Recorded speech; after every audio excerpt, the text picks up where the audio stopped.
It happened everywhere, all over the toilets, all over the floor, the doors, the shower.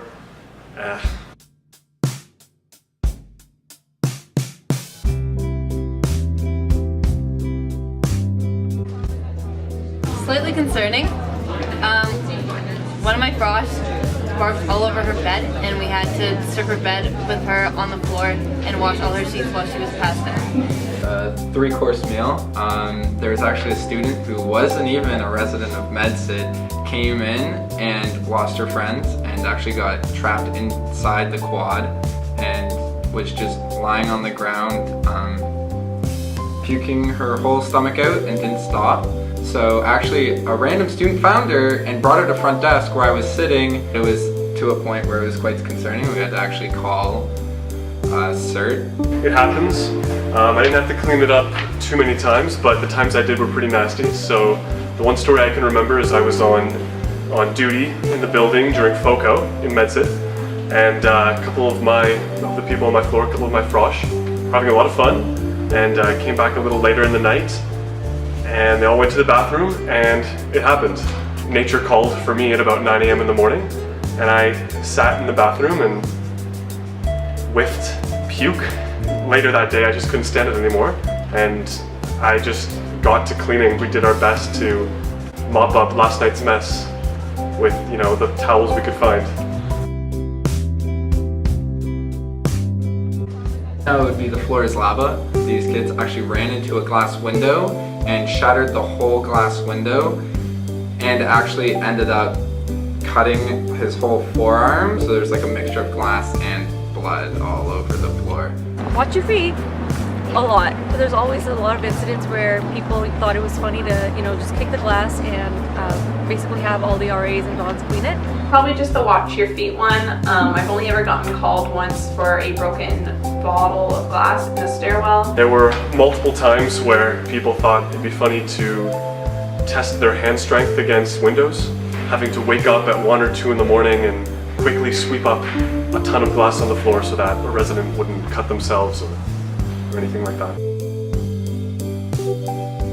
My favorite or most rewarding thing about being RA is definitely the people. The amount of people that I get to meet. Being able to talk to a ton of people at the same time. They're just such great people. Developing relationships with all of the frosh. The interactions with the frosh and things like that. I genuinely get to make a difference in people's lives.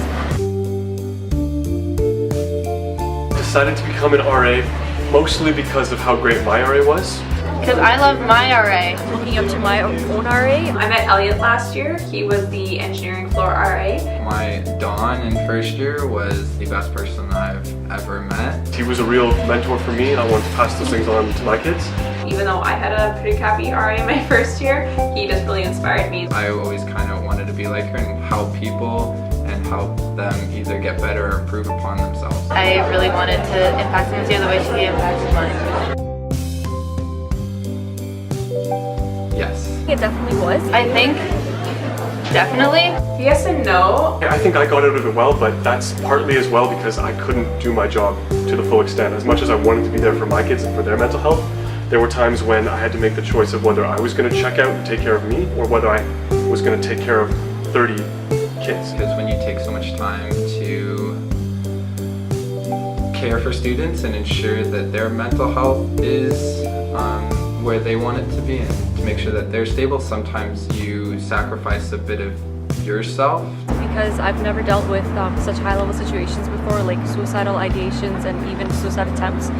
So during my first year of res staffing, it definitely was affected. I tend to have pretty intense anxiety, so there are times when it tends to spike. Do I think it's because of RA? When I'm in stressful times with school and I also have a lot going on the floor, yes. Sometimes your academics can go down or falter, which also can lead to maybe being a bit more stressed or not performing as well. For example, my roommate who I live with now is also an RA, and his grades suffered significantly. I made the choice to check out and focus on my grades and at times and to take care of myself. I couldn't do my job fully, and I think there are still many times when I let them down, and that still weighs on me. I don't. No. We're honestly not doing it for the money, because if we're doing it for the money, then we're probably not. As a residence advisor, absolutely not. As an RA, I feel like if you especially compare it to what other universities get paid, it's a little on the low side. I'd like to see RA's full cost cover. I think that's fair for the amount of work that we have to do on duty and off duty. It doesn't stop at a certain time because where you live, where you work, it's pretty much a 24-hour job. The amount of work that we had to do and stay up late night and cleaning that we had to do, I don't think it was fair. The value that residents advisors provide is not sufficient at all to the amount of money that they are compensated for.